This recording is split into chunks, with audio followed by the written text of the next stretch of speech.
அதன் பிறகு 10.5 என்று அந்த அளவாவது கொடுங்கள் என்று சொன்னபோது அதை அதிமுக அரசு இருந்த காலத்திலே அதை அவர்கள் வழங்கினார்கள். அதை உறுதிப்படுத்த வேண்டும் என்று இந்த அரசிடம் பல்வேறு கோரிக்கைகள் வைத்தும் நேரிலே சென்று நான் முதல்வரை சந்தித்தும் கோட்டையில் சந்தித்தும் இன்று வரை அது நிறைவேறவில்லை. ஆக 44 ஆண்டுகள் முடிந்து 45வது ஆண்டிலே இன்றைக்கு அடியெடுத்து வைக்கிறோம். ஆனாலும் அந்த கோரிக்கை அப்படியே இருக்கிறது.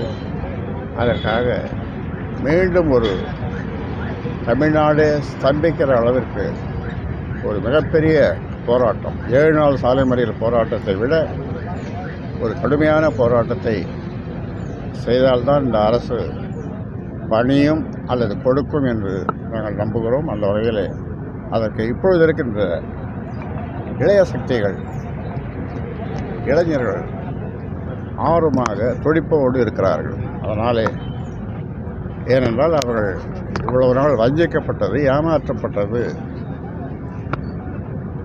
யாரால் எதனால் என்பதை தெரியாமல் இருந்தார்கள். இப்பொழுது அவர்களுக்கு நாங்கள் புரிய வைத்திருக்கிறோம். இப்பொழுது கடுங்கோபத்திலே இந்த இளைஞர்கள் இருக்கிறார்கள், மாணவர்கள் இருக்கிறார்கள். அதனாலே இப்பொழுது இந்த போராட்டம் முன்னை விட கடுமையான போராட்டமாக இருக்கும் என்று இந்த நேரத்தில் உங்கள் மூலமாக சொல்லிக்கொள்ள விரும்புகின்றேன். ஆக 44 ஆண்டுகள் முடிந்து